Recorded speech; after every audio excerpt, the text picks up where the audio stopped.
श्री कृष्ण कहते हैं, क्रोध के समय थोड़ा रुक जाएं और गलती के समय थोड़ा झुक जाएं तो दुनिया की सब समस्याएं हल हो जाएंगी। एक समय की बात है, एक गांव में एक सिद्ध बाबा पधारे थे, जो कि गांव वालों को गुस्सा यानी कि क्रोध ना करने का उपदेश दे रहे थे। साथ ही वो कह रहे थे कि क्रोध आदमी का सबसे बड़ा दुश्मन है, इससे बुद्धि नष्ट हो जाती है। जिस आदमी में बुद्धि नहीं रहती वह पशु बन जाता है। लोग बड़ी श्रद्धा से बाबा का उपदेश सुन रहे थे। बाबा ने कहा, क्रोध चंडाल होता है, उससे हमेशा बचकर रहें।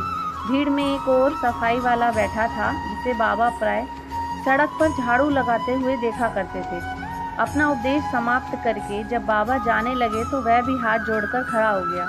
लोगों की भक्ति भावना से फूले हुए पंडित भीड़ के बीच से आगे आ रहे थे। इतने में पीछे से भीड़ का रेला आया और बाबा गिरते गिरते बचे।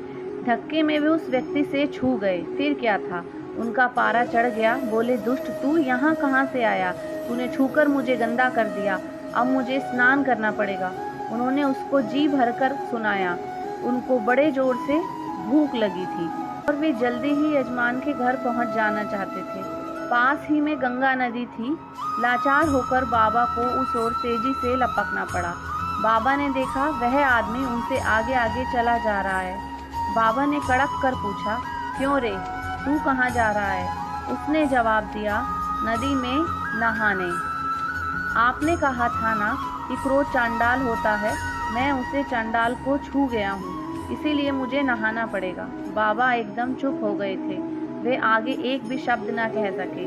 तभी तो ये बात सत्य है कि जो लोग गुस्सा करते हैं वो उस दौरान किसी चंडाल से कम नहीं होते। इसीलिए हमें कभी भी गुस्सा नहीं करना चाहिए। यह इंसान का सबसे बड़ा दुश्मन होता है।